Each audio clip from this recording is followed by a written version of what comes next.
দেশজুড়ে এলজিইডি কার্যালয়ে অভিযানের বিষয়ে আরও জানাতে টাঙ্গাইল, দিনাজপুর ও ময়মনসিংহ থেকে যুক্ত হচ্ছেন সহকর্মী অভিজিৎ ঘোষ, হারুনুর রশিদ ও ইলিয়াস আহমেদ। প্রথমেই যাচ্ছি টাঙ্গাইলে অভিজিতের কাছে। অভিজিৎ, অভিযানের সর্বশেষ কি তথ্য রয়েছে আপনার কাছে, বিস্তারিত জানাবেন।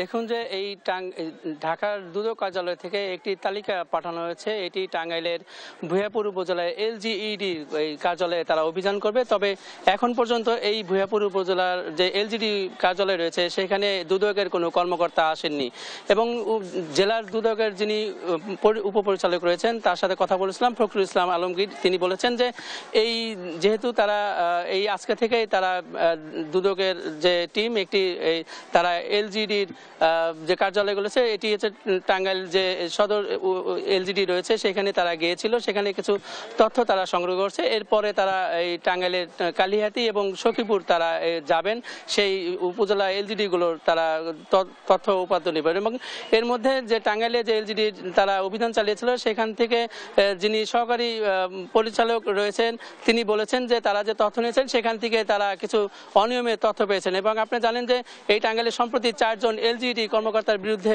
মামলা করেছে দুদক, যেটি হচ্ছে রাস্তার কাজ না করে তারা টাকা আত্মসাৎ করেছে। এবং এই ছিল টাঙ্গাইল থেকে দুদকের অভিযানের সর্বশেষ। আমরা এখন চলে যাব দিনাজপুর, সেখানে রয়েছেন আমাদের সহকর্মী রিপন। আপনার দিনাজপুরের দুদকের অভিযানের তথ্য জানাবেন।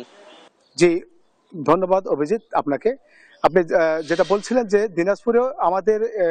দিনাজপুরের 6টি উপজেলায় কিন্তু দুর্নীতি দমন কমিশনের অভিযান পরিচালনা হয়েছে এবং নিম্নমানের যে কাজ রুট পর্যায়ে যেটা ইউনিয়ন পর্যায়ে যে কাজগুলো আছে সেই কাজগুলো আসলে বিভিন্ন ধরনের অনিয়ম হচ্ছে। এলজিডি কর্তৃক নির্মিত যে রাস্তাগুলো আছে সেই রাস্তাগুলো অনিয়ম আছে এমনটি বলেই কিন্তু অভিযোগের পরিপ্রেক্ষিতে কিন্তু দুদক মাঠে নেমেছে এবং তারা তদন্ত কাজ চালাচ্ছেন।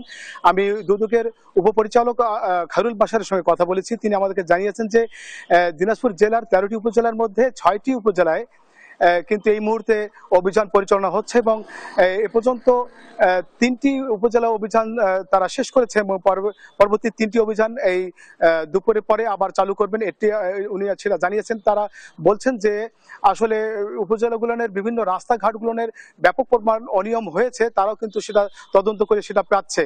তো এই ছিল দিনাজপুরের থেকে বিস্তারিত দুদকের অভিযানের। তো আমি যাব ময়মনসিংহের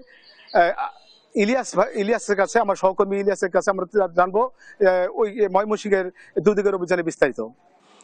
ময়মনসিংহের ত্রিশালে আজ দুদকের 5 সদস্যের একটি টিম অভিযান শুরু করেছেন। এখনো পর্যন্ত তাদের অভিযান কার্যক্রম চলমান রয়েছে, অর্থাৎ তারা একটি ব্রিজ এবং একটি রাস্তায় কিন্তু ইতিমধ্যেই তারা অভিযান করেছেন এবং সেখানে প্রাথমিকভাবে কিন্তু তারা যে অভিযোগের সত্যতা সেটি পেয়েছেন বলে আমাদেরকে জানিয়েছেন। আমরা এখন রয়েছি ময়মনসিংহ জেলা দুদক কার্যালয়ে রয়েছি। জেলা দুদক কার্যালয়ের উপপরিচালক মোহাম্মদ তাজুল ইসলামের সঙ্গে একটু যুক্ত হতে চাই। তাজুল ইসলাম, জানতে চাই আপনারা যে অভিযান পরিচালনা করেছেন সেখানে কি আসলে অভিযোগের সত্যতা পেয়েছেন কিনা আপনারা সকাল থেকেই আমাদের এনফোর্সমেন্ট অভিযান পরিলক্ষিত করছেন। ময়মনসিংহের ত্রিশাল উপজেলার এলজিইডি তত্ত্বাবধানে চলতি অর্থ বছরে যে প্রকল্পগুলো বাস্তবায়ন হচ্ছে এই সকল প্রকল্পে নানাবিধ অনিয়ম এবং দুর্নীতি সংগঠিত হচ্ছে এরকম অভিযোগ দুর্নীতি দমন কমিশনে এসেছে এবং সেই অভিযোগের প্রেক্ষিতে মাননীয় কমিশনের অনুমোদন ক্রমে আজ ময়মনসিংহ সম্মানিত জেলা কার্যালয় ময়মনসিংহ থেকে এই এনফোর্সমেন্ট অভিযান সকাল 10টা থেকে শুরু হয়েছে এবং অভিযানের শুরুতে আমরা এলজিইডির উপজেলা কার্যালয় থেকে অভিযোগ সংশ্লিষ্ট বিভিন্ন প্রকল্পের তথ্য রেকর্ডপত্র সংগ্রহ করেছি এবং আমাদের এনফোর্সমেন্ট টিম উক্ত তথ্য এবং রেকর্ডপত্রের ভিত্তিতে সরেজমিনে অভিযোগের সত্যতা যাচাইয়ের জন্য সরেজমিনে যায় এবং মোক্ষমপুর থেকে সেনবাড়ি যে রাস্তার কাজ সেটি সরাসরি পরিদর্শন করেছে এবং ওই রাস্তার কাজে কোনো রকম অনিয়ম দুর্নীতি হয়েছে কিনা এবং রাস্তার কাজ যথাযথভাবে হয়েছে কিনা সেটি নিশ্চিত হওয়ার জন্য রাস্তা থেকে কাজের যে স্যাম্পল সেই স্যাম্পল সংগ্রহ করেছে এবং স্থানীয়দের জিজ্ঞাসাবাদ করেছে। এছাড়া আমাদের টিম পুরাবাড়ি ব্রিজ পরিদর্শন করেছে এবং সেখান থেকেও সংশ্লিষ্ট যেই উপকরণগুলো সেগুলি সংগ্রহ করেছে এবং সংশ্লিষ্ট দপ্তরের যে কর্মকর্তারা আছে তাদেরকে জিজ্ঞাসাবাদ করেছে। স্থানীয় জনসাধারণ যারা এই রাস্তায় এই ব্রিজে চলাফেরা করে তাদেরকে জিজ্ঞাসাবাদ করেছে। এছাড়া এই ধরনের গ্রামগঞ্জে যে ত্রিশালের গ্রামের রাস্তা এবং ব্রিজ কালভার্ট নির্মাণে নিম্নমানের সামগ্রী ব্যবহার করে এই রাস্তা এবং ব্রিজগুলো নির্মাণ করা হয়েছে মর্মে অভিযোগ পাওয়া গেছে এবং সেই অভিযোগের সত্যতা যাচাইয়ের জন্য আমরা সরজমিনে আজকে পুরো দিন ব্যাপী আমরা এনফোর্সমেন্ট অভিযান পরিচালনা করছি এবং সংশ্লিষ্ট দপ্তর থেকে আমরা সকল ধরনের কাগজপত্র সংগ্রহ করেছি। আমরা এই কাগজপত্রগুলো পরবর্তীতে বিস্তারিত পর্যালোচনা করব এবং পর্যালোচনা করে অভিযোগের সত্যতা নিরূপণ করব এবং অভিযোগের সত্যতা আছে কিনা সেটি আমরা উদ্ঘাটন করব।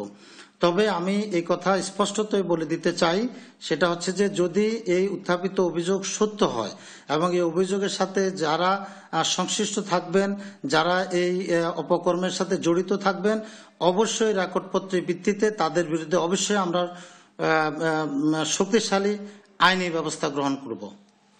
তিনি বলছিলেন যে অভিযোগের সত্যতা পাওয়া গেলে কিন্তু তাদের পক্ষ থেকে প্রয়োজনীয় ব্যবস্থা নেওয়া হবে। অর্থাৎ অভিযানের পর আমরা সাধারণ মানুষ এবং নাগরিক নেতৃবৃন্দর সঙ্গে কথা বলেছিলাম, তারা কিন্তু সেই অভিযানকে স্বাগত জানিয়েছেন এবং তারা বলছেন এই অভিযানের ফলে রাস্তাঘাটের উন্নয়ন কিন্তু সাধিত হবে। এই ছিল আমার কাছে ময়মনসিংহ থেকে দুদকের অভিযান নিয়ে সর্বশেষ। ইলিয়াস, আপনাকে ধন্যবাদ। সেই সঙ্গে হারুন এবং অভিজিৎ, আপনাদেরকেও ধন্যবাদ জানাচ্ছি। দর্শক, দেশ জুড়ে এলজিইডি কার্যালয়ের অভিযান চালাচ্ছিল দুর্নীতি দমন কমিশন। আমরা আমাদের সহকর্মীরা টাঙ্গাইল, দিনাজপুর এবং ময়মনসিংহ থেকে যুক্ত হয়ে সেখানকার বিষয়ে জানাচ্ছিলেন।